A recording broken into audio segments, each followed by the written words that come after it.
Hello and welcome to episode 220 of the Casual Try Hard podcast. I'm Brian, And I'm James.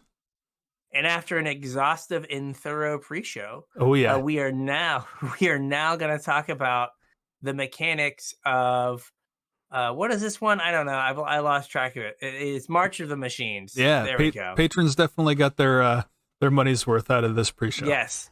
So we're going to talk about the mechanics, and we're going to maybe do some initial thoughts on the new card type. Yeah. I think we're probably going to spend most of the show on the new card type. I think the rest of the and actually we could rearrange this and do everything and then the new card type at the end, because everything else is pretty straightforward, but the new card type there's a lot going on there. So if you want to get at us on social media, tell us what you're excited about or what you want us to talk about, because we do need to do our preview episode. Oh yeah. And there are a lot of wild cards in this set. Yeah.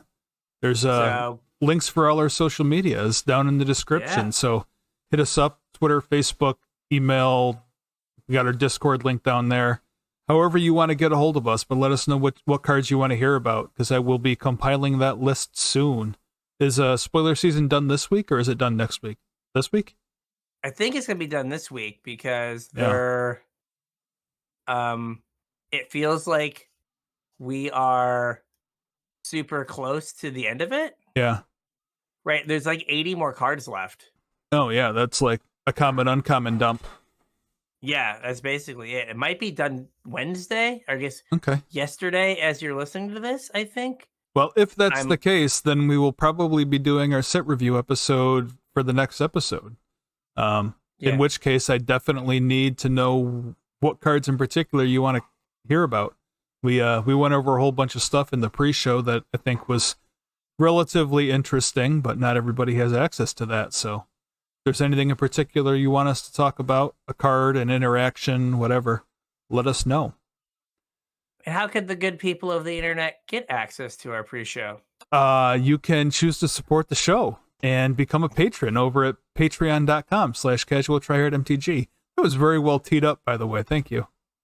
No problem. Over there at patreon.com/CasualTryHardMTG, you can choose to chip in as much as you want. There's some tiers there. The tiers don't really matter. Give us, like I said, however much you feel we're worth. In exchange, you get access to our pre-show. Like I said, this one was a doozy, so definitely getting your money's worth out of us there. You also get access to our show notes. Usually they go up the day before the show goes live, so you kind of get a sneak peek of what we're going to be talking about that week. And you also get put on my mailing list for when I have some swag to send out to you guys. Seems like our patrons really enjoy it. So if you want to be included in any of that, patreon.com/CasualTryHardMTG. So the pre-release starts on the 14th. Okay. And then digital release is the 18th. So it feels like it's going to be done soon, so they can do their their thing. Yep. Yeah, so probably next week we'll do that. Yeah. Totally unrelated to anything. Mm-hmm. But I watch a video game YouTube channel called Game Ranks. Okay. And they do a lot of lists and stuff. And they had the little intro with the person talking as they were going in. And one of the clips of a quote unquote video game that they showed was like 5 seconds, maybe less, of the March of the Machines trailer. Oh, really? With Elspeth flying in to stab Elishnorn. And I was like, holy crap. Yeah. It's randomly magic. It's pretty cool. Random magic is fun.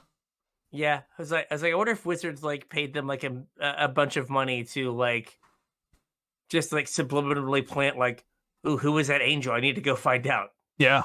Because there was no, I doubt they paid them anything, but there was no way to know unless you were a Magic player that there was that was that it was magic in any way, shape, or form. Yeah. Maybe they just thought it was a cool piece of art. Yes. Probably more likely. All right. Probably more likely. So we are doing the mechanics Mhm. of the set, Yep. and we will on the fly Audible. audible, and we will start with convoke. Yeah, so in the mechanics article, they didn't call out convoke as a mechanic. Weird. Yeah, like we don't get convoke that often. Does that mean convoke is like deciduous now? I don't know. Do words even have meanings anymore? Like, does it even matter if a mechanic is evergreen or deciduous or whatever? It what like so is this something that they are maybe not deciduousing it, or but you know how they like called out, they were just like, yeah, we're gonna use like convoke on, or we're gonna use surveil randomly or affinity, right? Like Yeah, because it works better, or the one flashback card from yeah. Phyrexia Obi-Wan. Is it something where they're like, yeah, we're not gonna make it a Well, I mean, there's a bunch of convoke cards though. yeah, like I just assumed it was a mechanic Yeah. in the set. Well, either way, Uh how does convoke work? so convoke allows you to tap your creatures to pay the mana cost of your spells that have convoke. Mhm. You can, so if you have generic mana cost, any color creature that you tap can pay that generic mana cost. If you tap creatures that match the color of the mana cost in the cost of the card, they can pay that. So if you have a 2 white spell, Mhm. you can tap 2 red creatures for the generic and 2 white creatures for the white mana. Yeah, Uh-oh. Because we audibled, it messed we up. There we audibled. go. Yep. So we have Stoke the Flames, 2 red. So you can tap 2 white creatures for the colorless and 2 red creatures and cast it for free. Yep. Um, it's a pretty powerful mechanic. It does run into the problem that those cards are typically costed 1 to maybe 3 mana more than you would like to pay for it.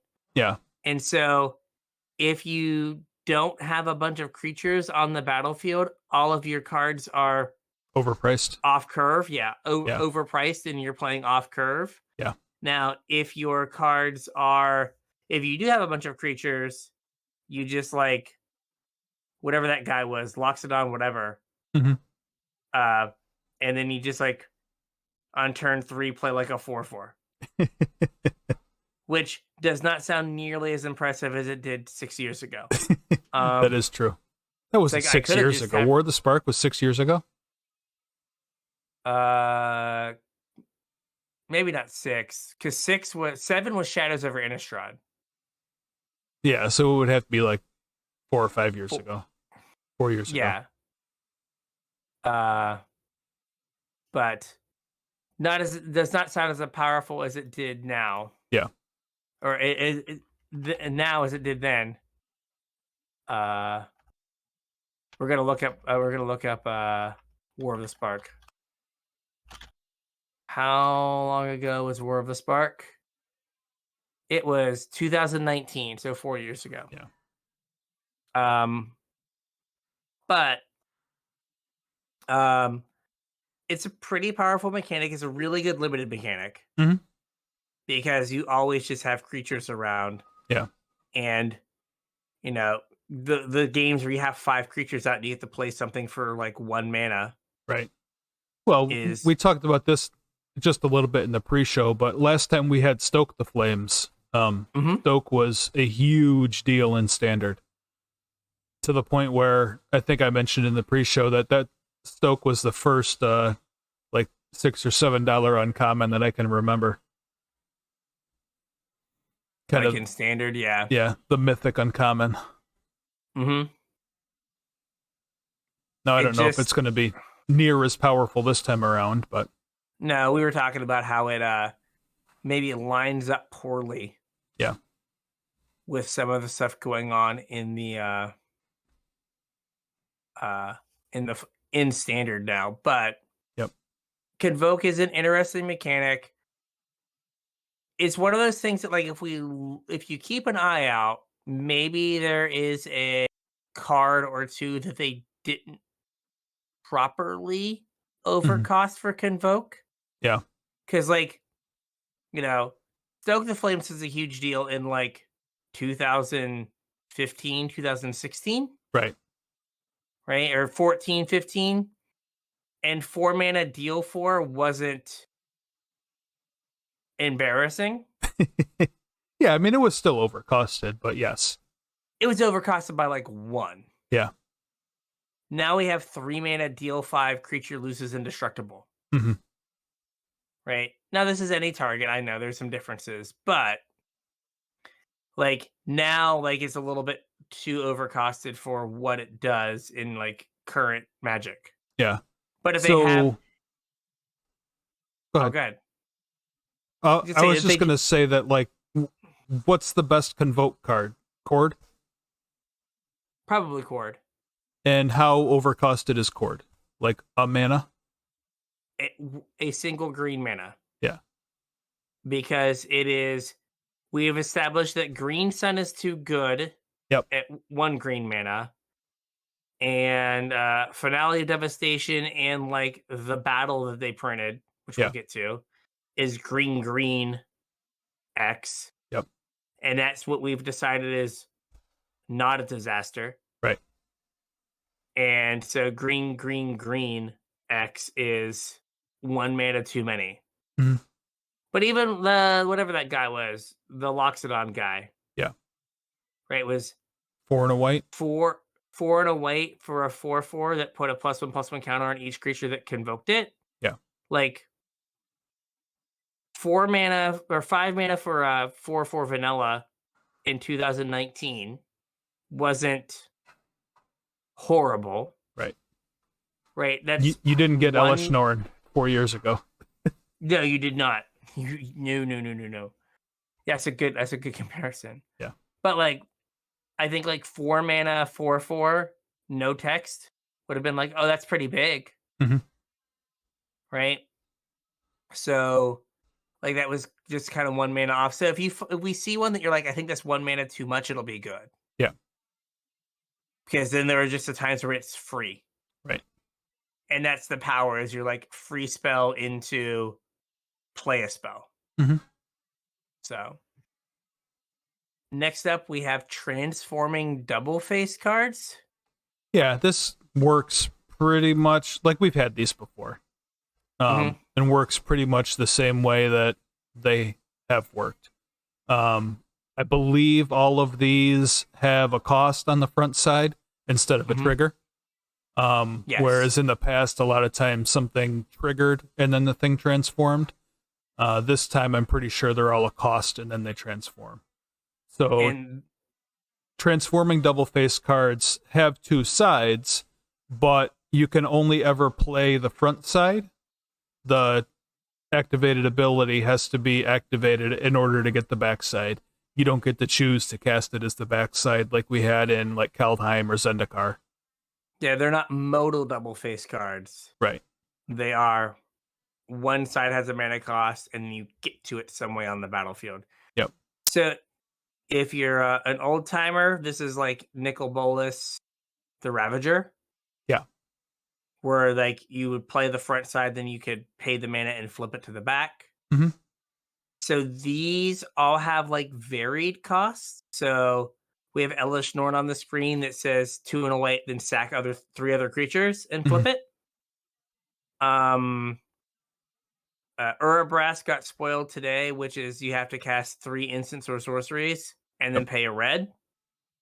And then you have a bunch of they're at all rarities, but I think they're more at the lower rarities. A bunch of like mana, like generic mana, and then a Phyrexian colored mana. Yeah. And I didn't pull any of those ones up, but yeah, but then you can flip them. So the Praetors flip into sagas, Mhm. and they do the normal saga thing. And then they flip And back as chapter 3. yeah, they chapter 3 is do a thing, flip it back. And then you get to do it again. I don't think you get to do Elish Norns again. I think you've just won the game. Probably. But yeah, and then a lot of them just flip into creatures. Mhm. So I think that this mechanic probably means the limited environment is slow. Yeah, I mean, if they're assuming you're going to have resources to sink into these things, I would imagine that the limited environment's going to be not hyper Yeah, aggro. you can't have a bunch of like 6 in a Phyrexian white mana Yeah. do a thing if Yeah. it's impossible to ever get to 7 mana. Yeah, I think a lot of the uncommon ones are like 6 or 7 mana. Yeah, they're a lot of mana. Yeah. So like this mechanic, at least in limited, is gonna play a little bit like Morph. Mhm. And oh gosh, what is it called? I think most of them are Hey, sorcery speed too, right? maybe, I don't know. I didn't look that close. I probably should have. I do have a podcast. I do have a We're professionals. we're professionals, yeah. Yeah, activate only is a sorcery. Yeah, activated Let's see sorcery. another one. So in Cons of Tarkir, yeah, activate only is a sorcery, so they're only a sorcery speed, so you can't like surprise people. But the thing I meant about they are gonna work like morphs is a lot of the front sides are cheap, Okay, yeah. right? And then as the game goes long, you have something to do with your mana, Mhm. right? So this is gonna be probably a format that encourages you to like draft responsibly and Mhm. like take 2-drops. Yeah. Because your 2-drops on turn 7 are still good. Right. They turn into As a something that's going to affect the board. Yeah. Like, or like if you draw a 2-drop, if you have 7 2-drops in your deck and you draw it on turn 7, you're like, oh man, this sucks. But you're like, no, I can just play it and then dump the mana into it and flip it. Yeah. So it's gonna give you something to do late. And that's what Morphs did in Kaladesh. Yep. Not Kaladesh, God. Cons. Cons of Tarkir, Yeah. Kaladesh. I knew what you meant. Yeah. Thank you. Thank you. See, I'm old and it's late. It's not going well. All right. And then what is Next up. backup? Yeah, we have backup. This is, I don't know, it kind of reads like a limited mechanic. I guess we'll see how it plays. Creatures with backup will have a number. This Boonbringer Valkyrie right here has backup 1. When a creature with backup enters the battlefield, you put that many counters on another creature. And then on top of that, everything in the text box beneath the backup ability also gets transferred to the other creature till end of turn. So if I have like a Llanowar elf and this Boonbringer Valkyrie comes in, it will put a +1/+1 counter on the Llanowar elf, and then that Llanowar elf will also get flying first strike and lifelink till end of turn. I agree. It's probably a limited-ish mechanic. Mhm. But like Boonbringer Valkyrie is like kind of a fine card, right? Because you can put the counter on itself, and now it's a 5/5. Oh, So okay. I thought it was on just another target creature. Yeah, I guess it doesn't say that. yeah. So it's on anything, but only another target creature gets like he doesn't get Flying. twice. Well, Yeah. I mean, I guess he would, but Yeah, just double doesn't do lifelink, anything. and it just doesn't matter. Yeah. Yeah. So like it's just a Baneslayer Angel, Yeah, that's true. which it's I'm gonna say it's fine. Baneslayer Angel, fine. Just fine. Like not gonna lose my mind over a Baneslayer Angel, but Right. hey, it Baneslays, that's good. And it's at rare, not mythic, so. Yeah. So have you seen there's another one we'll talk about now we're not doing too many cards, but where's it at? There's a red backup card Okay. that is like 2 in a red for a 1/1 Mm-hmm. with backup 2.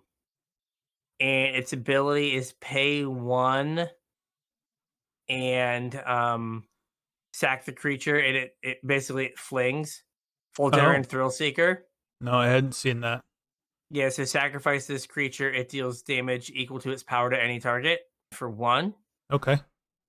And Yargle and Martani are an 18/6. Yeah, that's cute. So it's all the mana. Like Yeah. your vanilla 18/6 has to live, and your opponent just has to like have a stroke and let you do the thing. Right. But if you do the thing again, you run around the LGS and you high five everyone. I did it. I did it. I flung my Yargle. Is a Yargle and Multani an uncommon? Oh, it's a rare. It's a rare. Don't worry. It's a rare. Vanilla 18/6 rare. Yeah.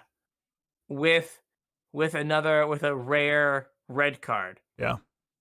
But yeah, so you really got to want to do the thing.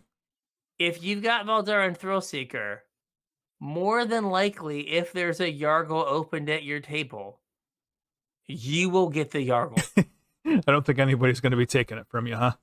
No, I don't think anyone's going to be like, oh, I can take this or uncommon removal spell or common removal spell. I'll take the common removal spell. Yeah. 2 Yargles in a trench coat isn't exactly breaking the format. No, if I die to a Yargle, so be it. But it feels like like the counters matter, right? They kind of always do, but like, yeah, it doesn't feel great. Yeah, and so with that card, the Thrillseeker illustrates is it's not just keywords; it's like any text below the backup mechanic. Yeah. So and it specifically calls out below the backup mechanic. So any text that's above the backup mechanic is not transferred over. Like if this had haste, backup 1, flying first strike, lifelink, the other creature would not get haste because it's above backup instead of below it. Yeah, I don't know if there are any creatures with. It specifically called it out, so I imagine that. Or they're giving themselves the out in the future. Maybe. I don't know how often have we seen bolster. It's not the same mechanic, but I have a feeling this is in the same bucket of mechanics as bolster is. Probably.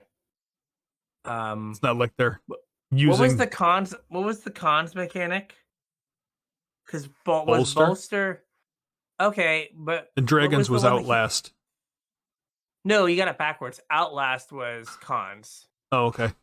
That was the Abzan mechanic, and then bolster was Anafenza. Oh, yeah, you're right. Yeah, like Outlast was just like glacially slow. Yeah, it's the same bucket of mechanics, though. It is. So maybe there's, the one we have up here, Boonbringer Valkyrie, a Baneslayer Angel is fine. But it's probably just like if there's 1 or 2 cards that like make it inconstructed, that's probably all you're gonna get. Yeah. Incubate. So before in the pre-show, we can share this to people. We tried to go through what are all the things that random artifact tokens have done. We started with a make mana, and that was the gold token from Theros. And I remember that card was not very good, but I thought it was super cool that it made a gold. There was actually 2 cards that made gold tokens in Theros. There was was it Guild? It was a black removal spell. Guild, yes. That's the one I remember. And then there was King Makar that was supposed to be King Midas. Okay. And he turned things into gold. So gold was just treasure, sack, draw a card, or sack, make a mana. Yep. And then what was the other? Investigate. And then we would like clues. Well, you pointed out that then we had Ethereum cells. Well, that was after clues, though. Oh, was it? Okay. Ethereum cells were in Kaladesh. Oh, that's right, because Yep. we marveled Yep.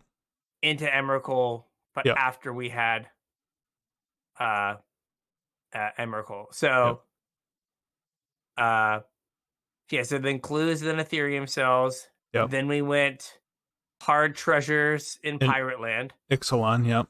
Ixalan. And then food in Eldraine.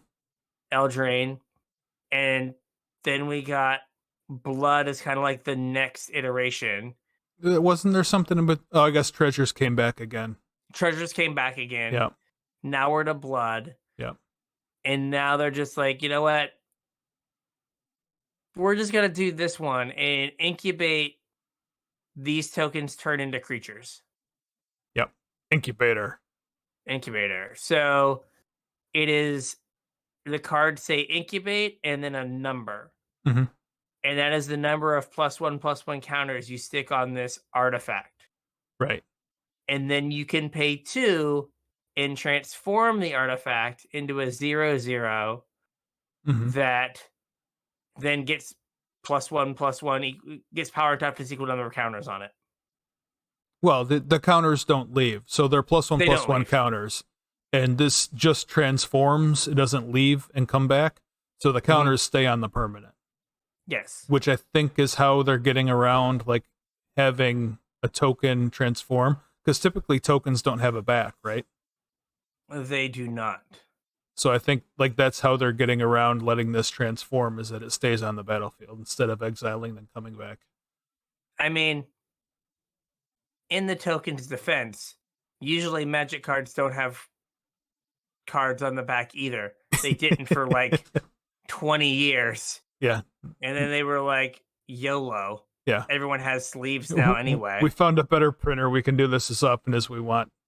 Yeah, we'll just do it every set now. Yeah. So this is like, it kind of cuts out the middleman, right? Because clues and blood, like you needed to draw the creature to play it. Mm-hmm. What if you just always drew a 2-mana 2/2 or a 2-mana 3/3? A bear, yeah. When you cracked your clue. Yep. Ta-da! So we've got Traumatic Revelation, which is in the art Chandra meeting Robo Nissa. Go Gadget Nissa. Exactly. Inspector Nissa. So target opponent reveals their hand. You may choose a creature or a battle card from it. If you do, player discards it. If you don't, incubate 3. Okay. So you would get an incubator with 3 counters on it that you could spend 2 to flip into effectively a 3/3. Right. Just a vanilla 3/3. Which, fine. Yeah, I mean, that's obviously this is a limited card, but that's below rate. Like, you don't pay 4 mana for a 3/3 these days. Very true. Very true. No, I agree. It is below rate. Yeah. There are some cards that flip your incubates for free. Okay. Glissa does. Okay. And there's some like Phyrexian Lords also, right? And this is a Phyrexian. Mm-hmm. There's things that care about Phyrexians. Yes, there's like Phyrexians matter. There's a 2-mana Lord for Phyrexians. Yeah. And there's like another Phyrexian thing. And then, Elish Norn flips all of your incubates. Mm-hmm.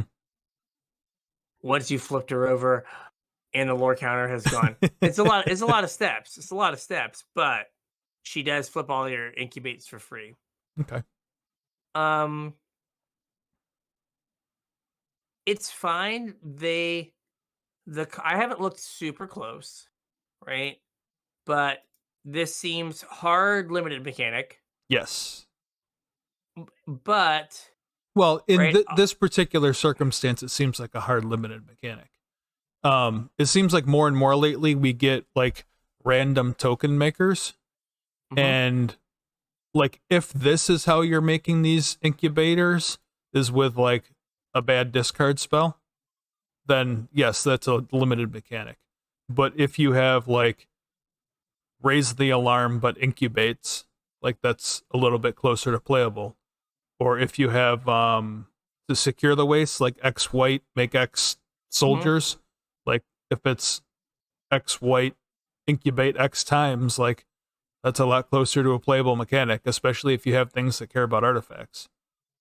What if you had a 5-mana wrath that incubated X, where X is the number of creatures that got wrathed? Well, see, that seems a lot closer to playable. Yeah.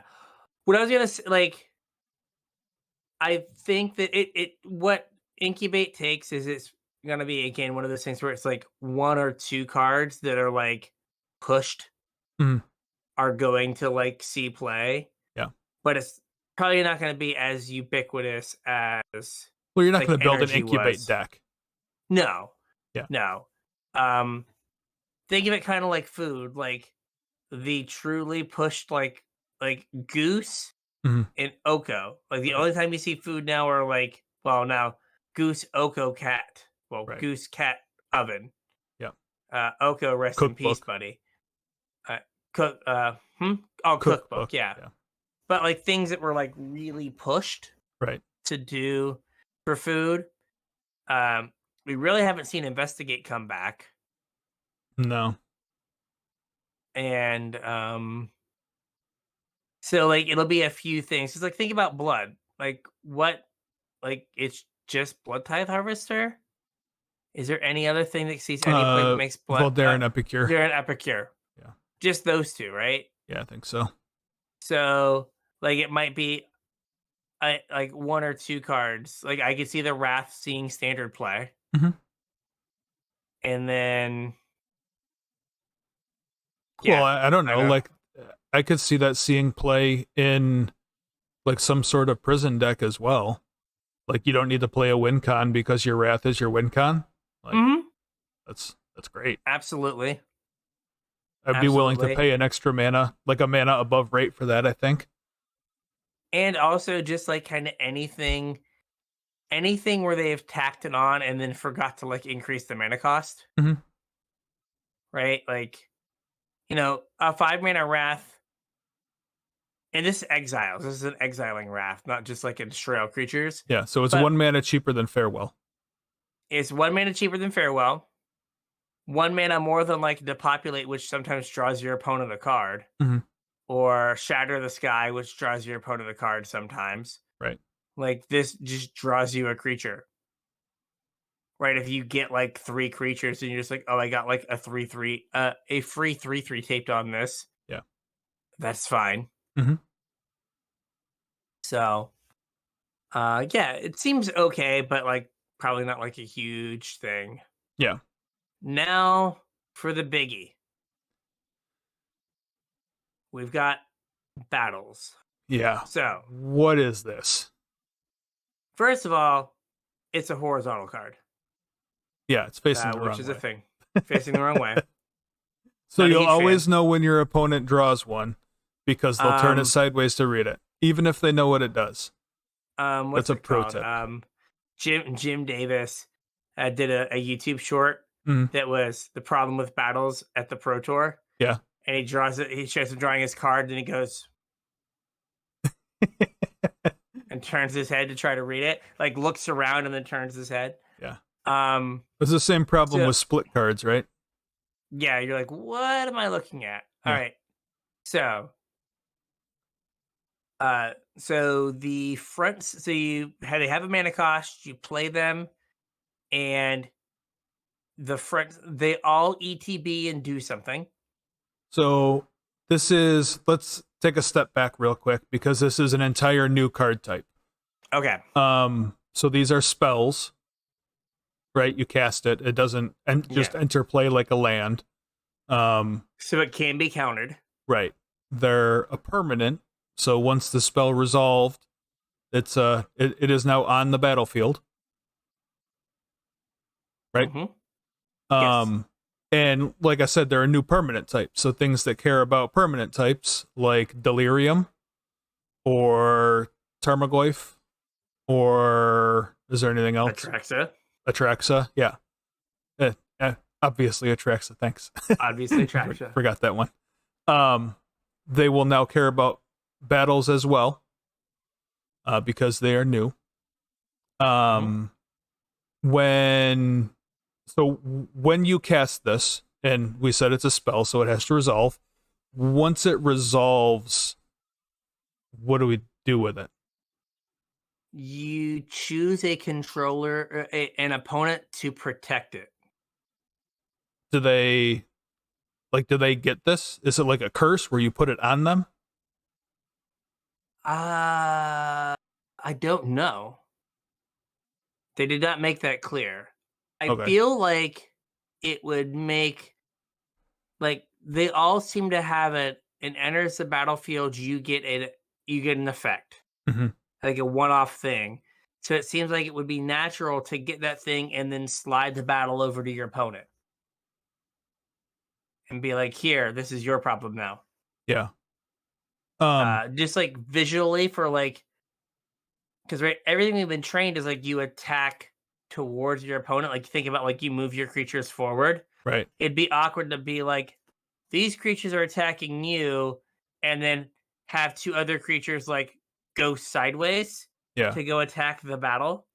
So it feels like it should be on their side of the battlefield. I guess Arena will tell us what they want. Yeah, I think the way it's worded that you keep control of it. Because I think the controller is who gets the backside, not the owner. Okay. I think I think the rules specifically call out controller, which is important, I think. But yeah, I mean, like as far as where you put it on your playmat, I don't think that super matters. I meant more like what I don't know.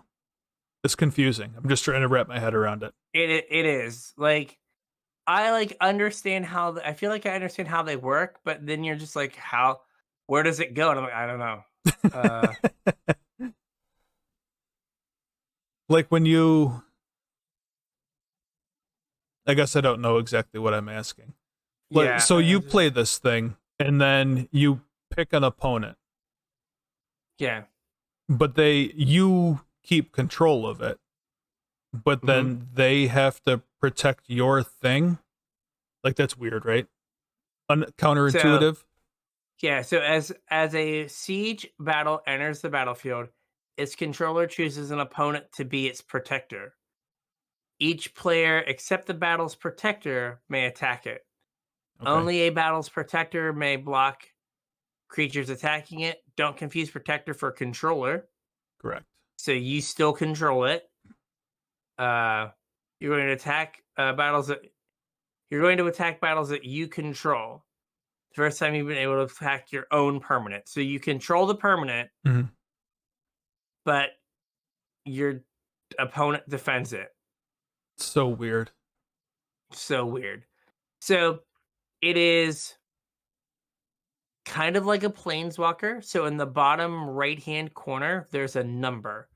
That is what did they call it? Defense counters. Yeah. They're similar to loyalty counters, where that number in the bottom, we have invasion of Fora or whatever it is. Fiora, yeah. Fiora. It is it has 4, so it can take 4 damage. It can get this damage from creatures, from spells, from basically any source.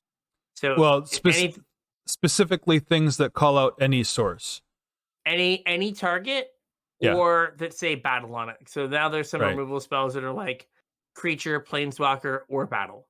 Right, but if you had a card that like did 3 damage to a player or planeswalker, that player or planeswalker is not any target.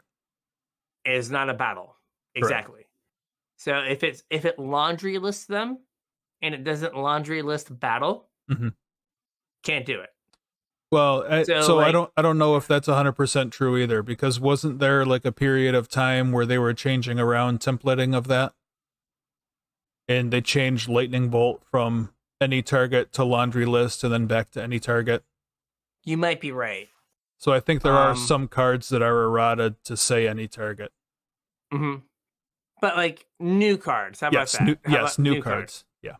Like from like Ixalan forward. Mhm. So like I think Rebel Salvo just says like creature or planeswalker. Mhm. So it doesn't let you dome a battle. Right. So but Soak the Flames does Mhm. because it says any target. Um so you play this and then basically the incentive for your opponent to block for this is that for the most part the backsides are pretty nutty. Mhm. Either like super above rate creatures or so what was the front side of the one we just had up? What did it do? I didn't look. So it's 4 black black, and when it enters the battlefield, choose one or both. Destroy all legendary creatures or destroy all non-legendary creatures. So Okay. it can wipe everything out, or just legendaries, or just non-legendaries. Okay. And then the back is this is a nutty one. Yeah. Marchesa, Resolute Monarch. It's a 3/6 with Menace and Death Touch. And when it attacks, remove all counters from up to any one target permanent.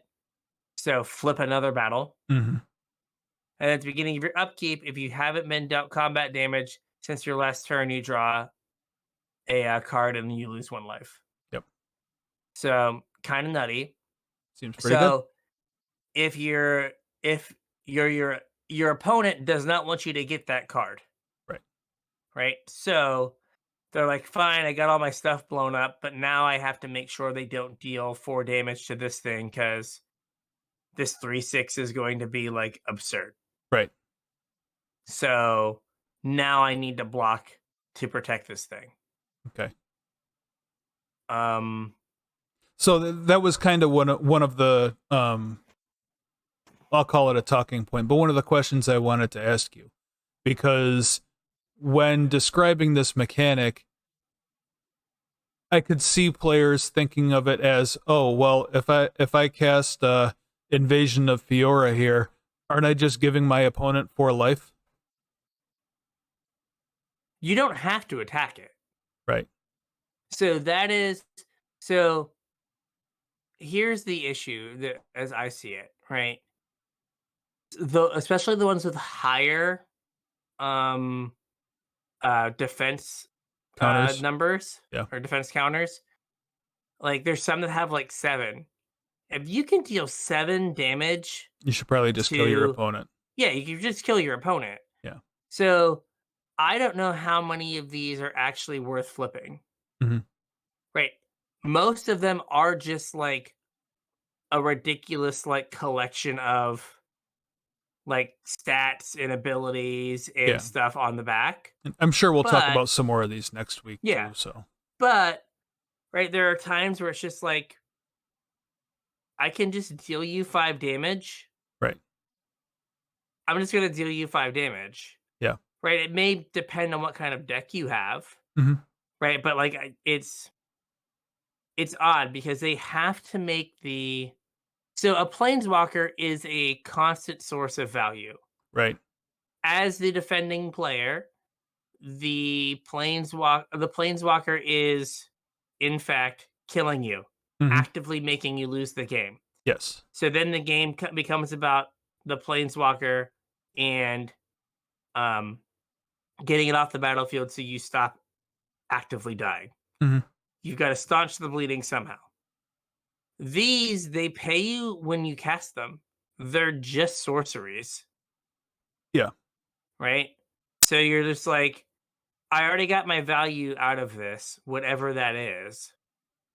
And maybe as like the player who casts the battle, you're just like, I will ignore this because it makes more I'm going to win the game faster if I ignore it. Yeah, except like this one in particular, like that's a pretty bad wrath. It is. It is. There's some of these that they just forgot that there was a backside and they Yeah. just have them costed exactly at what you would pay for this. Mhm. So there's like, oh, what was it? The You Zendikar mentioned, one is just explosive vegetation on the front. yeah, it's just vegetables. Yep. And it's like, okay, like I guess I have this like upside. Yeah. Or if I care about having permanents, like if I'm really into the city's blessing, Hmm. that's another permanent. Instead of my explosive vegetation going to the graveyard, I have a permanent now. Right. So I don't know. Like, I think you've got to really think about what kind of deck you're playing, Hmm. and if you want to like, do the side quest of flipping the battle, That's kind of a good way of thinking about it as a side quest. You right? just Like, can't let it take over the game like Cyberpunk, where you only ever do the side quests. yes, there's a DLC coming, man. More side quests. But yeah, do you like? You have to say like, hey, does it make more sense for me to do this side quest or just stay focused on the main thing? Like, be happy for the value that this card got me, this spell got me, Yeah. and then move on. Okay, so Because that's like, finish your thought, and I got one more thing. I was say, I think there's going to be games where like that people lose Hmm. because they're so fixated on like flipping their battle Yeah. that they either make like a bad attack Yeah. or they make an attack like a bad attack in terms of like they like chump attack so they can get the damage in, Right. and then like your opponent's like removal spell kill you, Right. and you're just like, oh, I shouldn't have attacked like that. Yeah. Or they're gonna miss lethal because they're like fixated on the battle. Yeah. Like especially in like pre-release weekend or like the Hmm. first couple weeks of limited at your store. Um, I'm 100% sure that these will be trap cards for new players. Absolutely. New players are going to play this thing. Oh, look at this. It's so sweet. And then like put all of their resources towards flipping it and just lose. Yeah, I'm gonna do this. I'm gonna flip it, Yeah. and like either the payoff's not enough, but Yeah. for the most part, the payoffs are really good. Yep. Um, and then these transform; they don't exile and come back. Oh, is that true? These are transforming. No, So exile it yeah, and so no. no, you cast it. That's right. Yeah, You get you to flip it and exile it cast and it then cast it with for free. So I think it for free. specifically calls out without paying its cost, even though they Mhm. don't have a cost. Oh, which is You are another thing. correct. Let me back up real quick. Back it up. This card right here, Invasion of Fiora. Mhm. So far, all of these I've seen are like, I'm gonna call them quasi borderless. Mhm. They're sideways and they don't have like a traditional border. They're not a traditional card, but Yeah. so it can be kind of hard to tell. But this is a black permanent Yes. because it's black in the casting cost. Mana And it has value. the little. It has the little black arrow. Isn't that part of the color indication? I Well, don't know. Is it? it might not be. No, Well, it's you've got black on all of them. okay. So you've got the black mana symbols, so it's black. Yeah. Fair. Okay. I just wanted to so Yeah. that people didn't have questions. This is a black permanent. Yes. The black counts towards devotion. Mhm. And then Marchesa, if you look, should have the color indicator on her. So The right black. beside where it says Yeah. legendary creature, Yep. it has like a little black The little circle circle. Yep. that is the indicator that it's black. Okay. Now, has it happened on Arena before that the black that the little circle isn't there? Yes. So just keep Well, this in I mean, mind. it's a lot easier to look at Marchesa here and say, "Oh yeah, that's a black card," than it is to Very look at true. Invasion of Fiora and say, "Oh yeah, that's a black card." Yeah. Which is, I wanted to call that out real quick, just so there was no confusion. So you are right. You flip it and you cast the card. So Yep. when it flips, you get to put the card on the stack. It can still be countered Mm-hmm. because you're casting it. The spell could be quelled. Mm-hmm. Because it has no mana cost, so spell queller gets all of them. Mm-hmm. It could be remanded. Oh my gosh, that blue counter spell that's changed the equation. Yeah. That counters a spell with mana value 2 or less. It counters all of these. It counters all of them. Get got, nerds. Yeah. So just I think it's just going to be a situation where there's going to be a lot of, like you said, a lot of people getting trapped. Yeah. And being like, oh, I flipped my thing and then I lost. Mm-hmm. Or my opponent was at 4 when I died, but I flipped my battle. And it's like, couldn't you have killed your opponent with the 5 damage that you did to the battle? And there's going to be like a lot of that. Yeah. Um. So there was one more thing that I wanted to talk about with these. Okay. And that is that this invasion of Fiora is a battle with a subtype siege. Mm-hmm. So I don't know how much of this stuff that we've been talking about is applicable to battles in general, or if it's just applicable to sieges.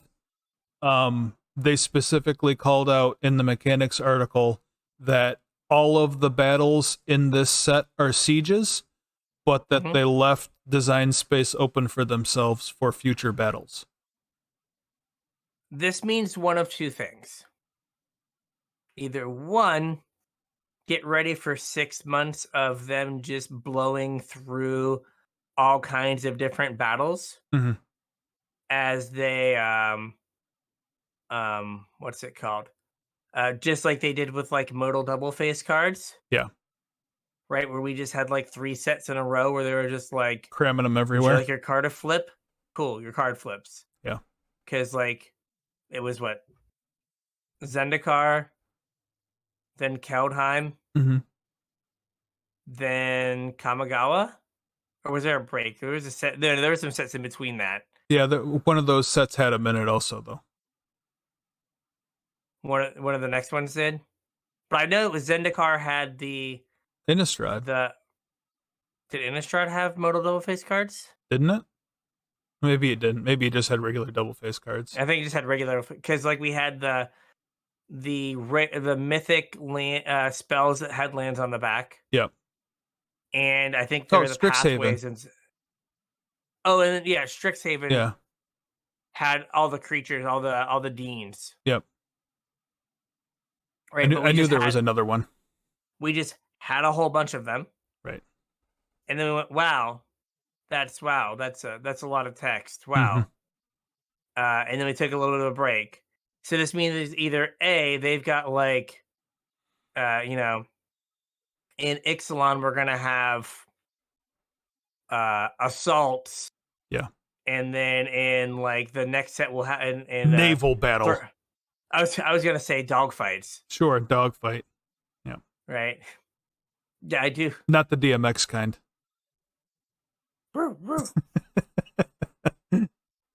The Michael Vick kind, yeah.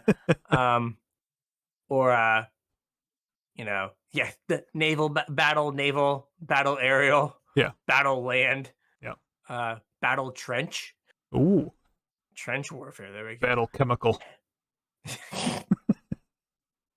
Nuclear. Just the Silex. Yeah.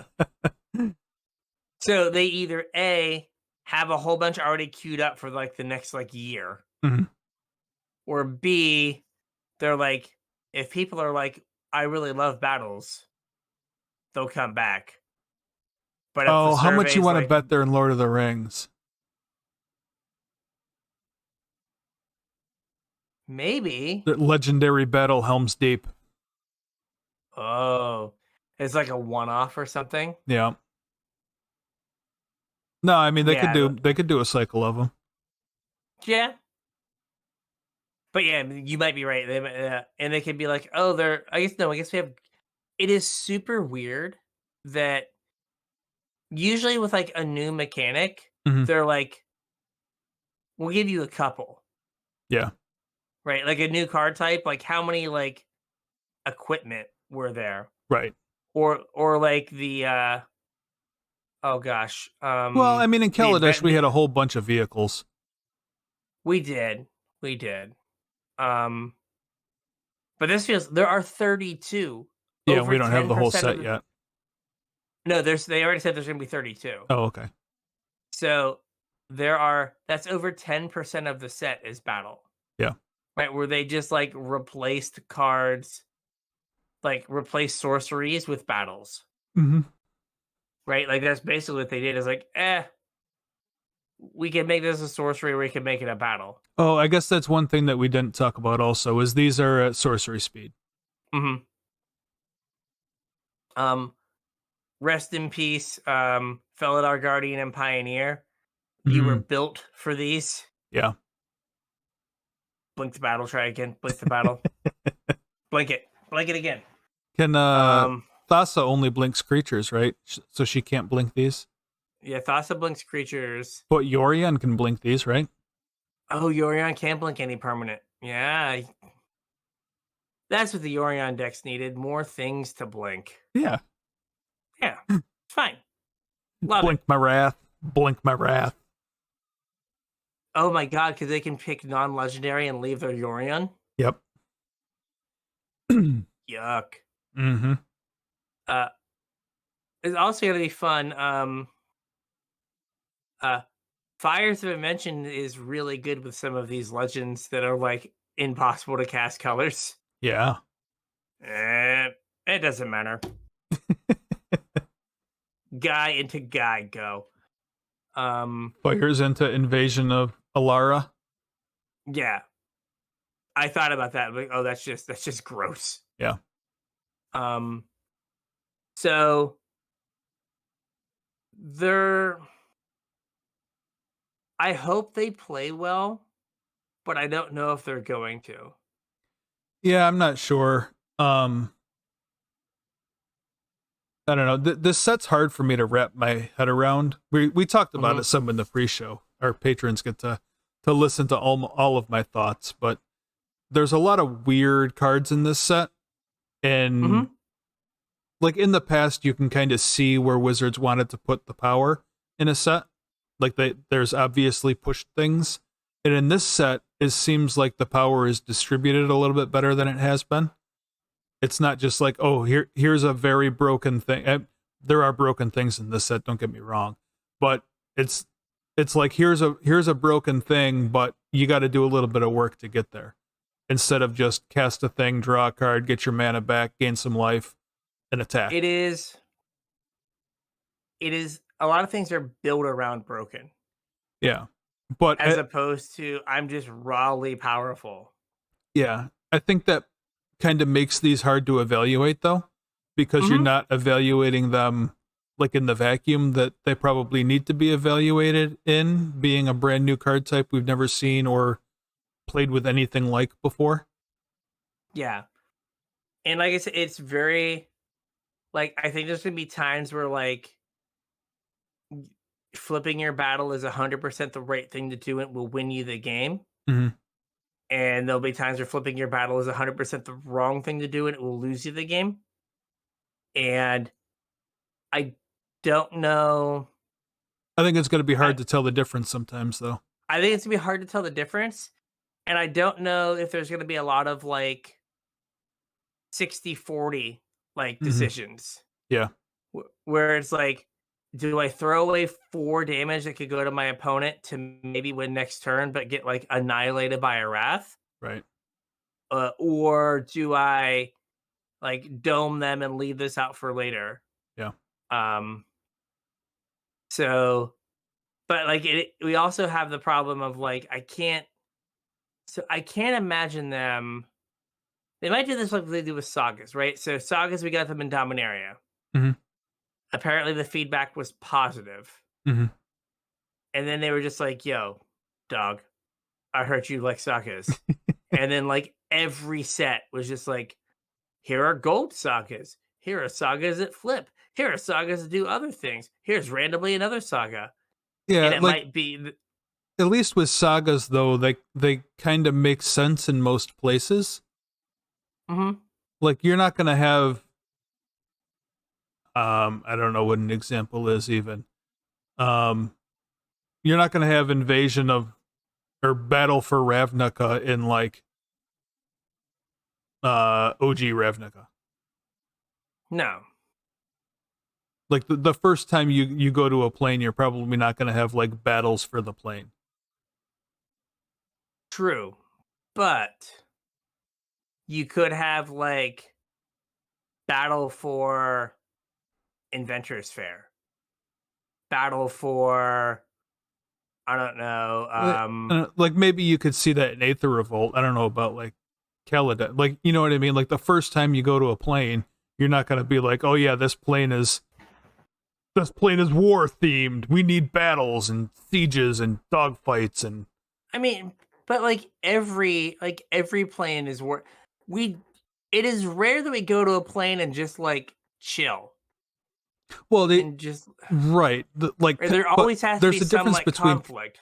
Yeah, but there's a difference between conflict and like what would be on a battle card. Like if you've got a struggle for power between like the Boros and Selesnya or whatever, you're not like, oh yeah, battle for the courtyard, let's do it. Meet me on the kickball field at 3 p.m. Battle for the Strixhaven Cup or whatever it is. Yeah, fair. Whatever knockoff Quidditch like, is. They just a Quidditch thing, whatever it was called. But like, I guess you're right that like you wouldn't want to have the battles be for small things. Yeah. But I don't know. Like, are we just gonna like just go through like we came up with a new card type, or more than likely, Morrow blew the dust off of like a file he had from 12 years ago, where he pitched the battle idea. People were like, "That's dumb." I know where this mechanic came from. This is redesigned Shahrazad. Oh, where you like play like a mini game? Yeah. Oh, okay. I could see that, where you go play a mini game and then you get some like overwhelming advantage. Yeah. Invasion of what was Arabian Nights on? I don't know. Bro, they just did the resleevables on it. I know, but I forget. Rob or something. It was like something. That. I don't remember the name of the plane. Rabiah.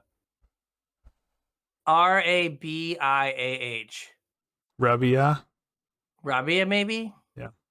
Invasion of Rabia. Battle Shahrazad. I mean, if it just came in and like you Shahrazaded, we unbanned it, fools. Insta-banned in all formats. Insta-banned in all formats. You just get it in a. Oh, it's only represented on one card. Yeah. And it's a plane chase card, Sea of Sand. Alrighty then. Oh, it is referred to on the flavor text of Sorcerer's Queen, which came up in the pre-show. It did. And it's like Nahali, self-proclaimed queen of Rabia. And then on Suleiman's Legacy. Oh, okay. Suleiman's Ascension to Power. This is from Visions. Yep. With Suleiman's Ascension to Power, the Jinn and Ifrits of ancient Rabia learned humility. Okay. So there you go. It's the only two times it has ever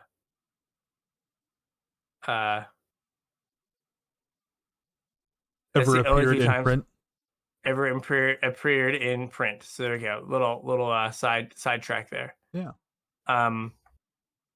So I think treat these as like sorceries that do the thing on the front, and the backside's a bonus. The backside is a bonus that you may not even want. Yeah. Or that you want, but you should not try to get in most cases.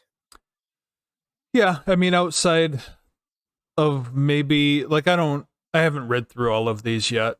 But you mentioned in the pre-show of a particular interaction that like if there is a backside that's particularly good, it might be worth cheating to get. Yeah.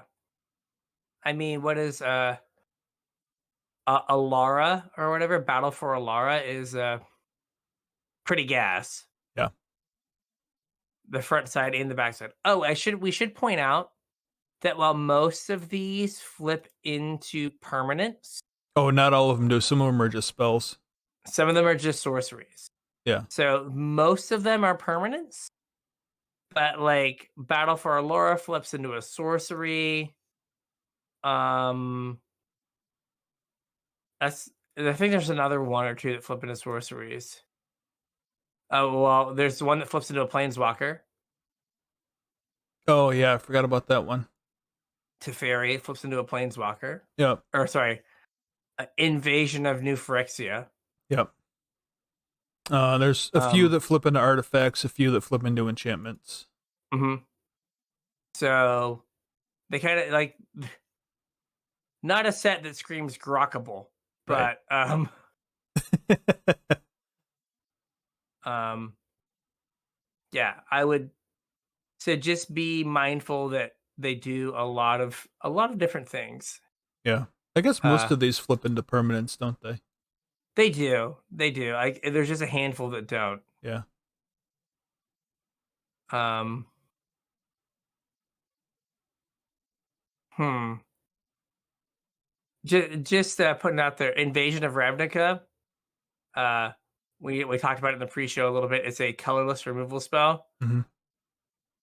It casts really nicely off of 3 Tron lands. Oh, that is true.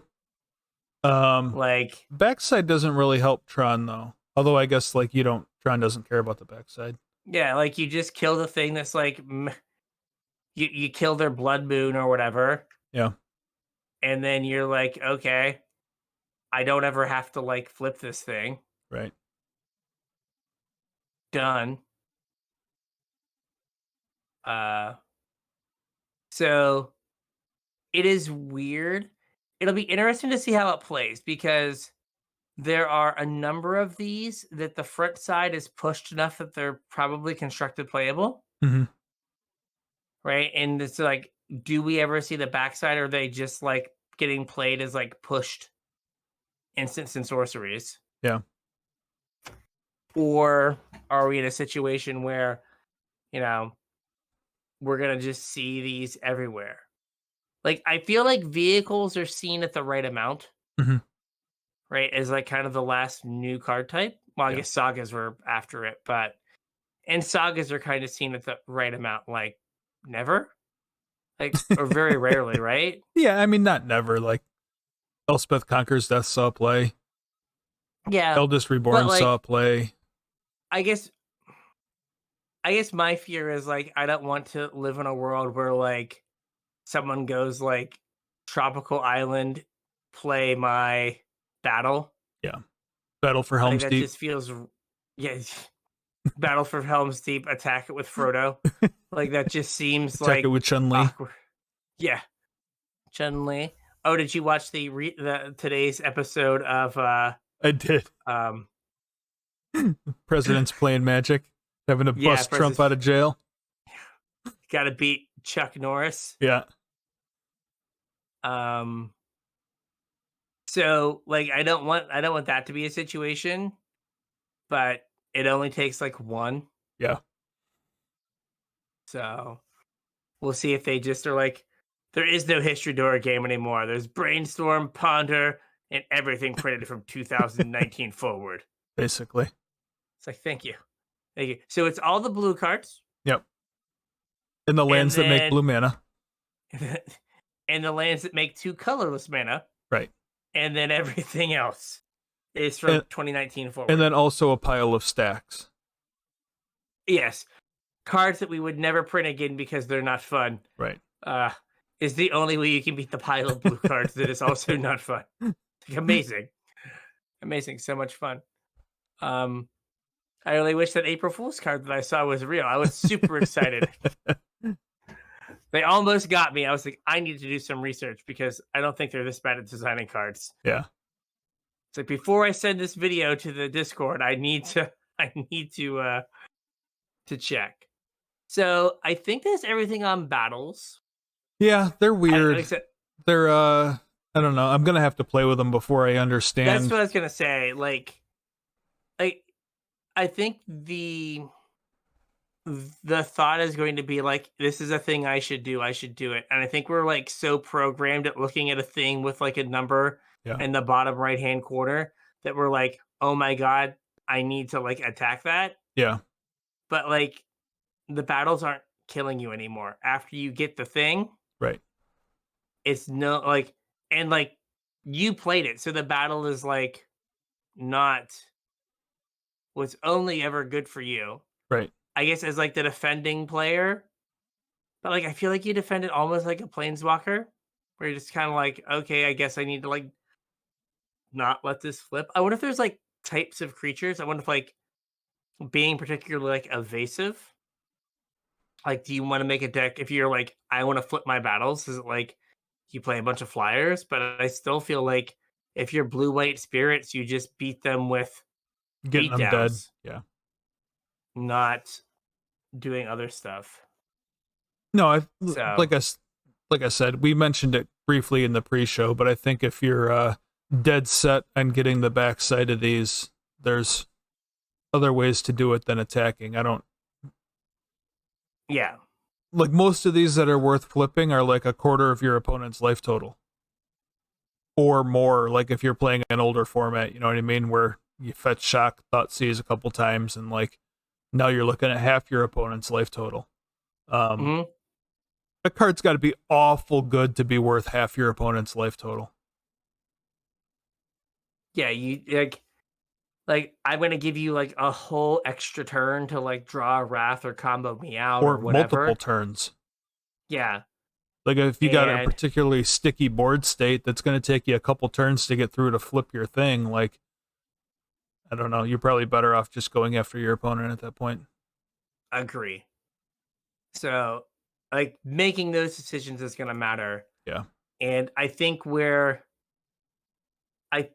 what Wizards was doing with the back was is they were trying to tip the decision towards yes Mhm. more than no. But I don't know if they succeeded Yeah. because like I kind of feel like it's no more than yes. You know what Yeah. I mean? I look at it, I'm like, it's probably not worth it. Well, I mean, it's kind of new era of design, though, right? Like if you have big fancy new thing, you want it to be played, and big splashy things look better on stream in their hmm nice shiny client than like mundane things. I think if you really wanted these to see play, they'd be like 2 or 3 counters on them and flip into something moderate or like okay instead of something Fair. big and splashy. Like that way, they're not too hard to flip. You're not, foregoing a quarter of your opponent's life total for something that's going to kill them. Like if you're going to kill them, you kill them. And hmm you know what I mean? You don't worry Um, about flipping your thing. like that would have been a lot safer for them to see play than what they are. But it's the streamer thing. It's how your game gets seen. It's your video looks a lot better if you get to do the cool thing than if you don't. We're saying all of this, and the follow up question is: did they bother to make animations for these? Oh, I doubt it. Yeah. Like they that's how they sold Arena, and then they're just like, this is hard. Yeah. I Well, don't want it I mean, I anymore. think people complained about them though, right? Yeah, I There was think a lot of there's people like complaining about the animations. yeah, but like those people aren't the people like you want the animation for the stream, Right. right? You want the animation for the zoomer. Yeah. Um it's like, oh my gosh, I love animations. Yeah. Um but yeah, you might be right. Like that they like or it could be that they are just afraid, right? Like Hmm. they have had some new mechanics that they like went too far. Companion? Companion, um, right, energy. Yeah. Uh, they only pushed a handful of vehicles, but they had to ban one, Yeah. right? And there was one that just like took over limited. Right. Um, and so it might have been like we don't want to just like make the format about battles. Just like have mono battle offs. Mm-hmm. So I don't know. We will see. We will have to play. So We'll find with out in a all of couple this, weeks. yeah, with all this, do we have a show? We have a show. Excellent. So if you would have this week is important. You need to get at us at the links for our social medias below Facebook, Twitter, Discord, all that jazz, and let us know which of these cards you want us to talk about. Which two legends riding on each other's back or like tied together in like a sack race? um or three-legged race do you want us to talk about? Which three-legged race participant is the fastest? We need to know. Yeah. Clearly the ones that fly, but well, I mean, there's a clear winner, so yes. I'm sure we're going to talk about it though. Yeah, let us know what you want us to talk about. We need the help, otherwise you're just going to listen to us talk about what we feel like talking about, and maybe we don't talk about your favorite card. If you want us to talk about your favorite card, we need to know it's your favorite card.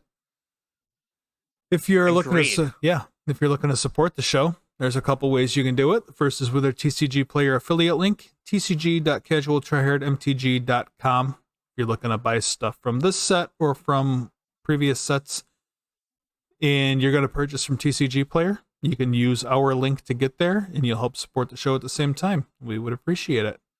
If you want to support the show a little bit more directly, you can go to patreon.com/casualtryhardmtg and sign up. Chip in a couple bucks, whatever you feel like we're worth, and help keep the show going. In return, you'll get access to our pre-show. Like I said, this one was a doozy, so enjoy. You also get access to our show notes. I post them up a little early, so patrons get a sneak peek about what we're going to be talking about. And you get put on my mailing list for when I have cool swag. And the swag I've been sending out seems to be going over well, so if you're interested, sign up for Patreon. Patreon.com/casualtryhardmtg. Yes, please. Also, YouTube channel. I've got Shadows Over Innistrad videos. Magic as 2016 intended it. Yeah, having fun, right? It is great. I now actively try to find time to like get drafts in. Yeah, instead of dreading it. Yes, it's going to be like, I guess I have to do a draft for this video. I'm like, ooh, I wonder if I can get a draft in now. So it is very different Magic than you have seen played recently. So it is a lot of fun. Yep. So go to the YouTube channel, check those out. Yeah, check us out. Also, Tomfoolery Tuesdays, where I play whatever I feel like playing. I've been playing Explorer lately, so you get to watch me play Explorer. And you can also watch a video version of this show on our YouTube channel. Releases alongside the podcast on Thursdays. And next week, well, this week too, because I had some visual aids, but next week is a good week to check out the video version because you get to look at all the cards we're talking about. Yeah, which will help immensely. Oh, yeah. All right. So with that, we'll catch you on the internets. We'll catch you on the internets.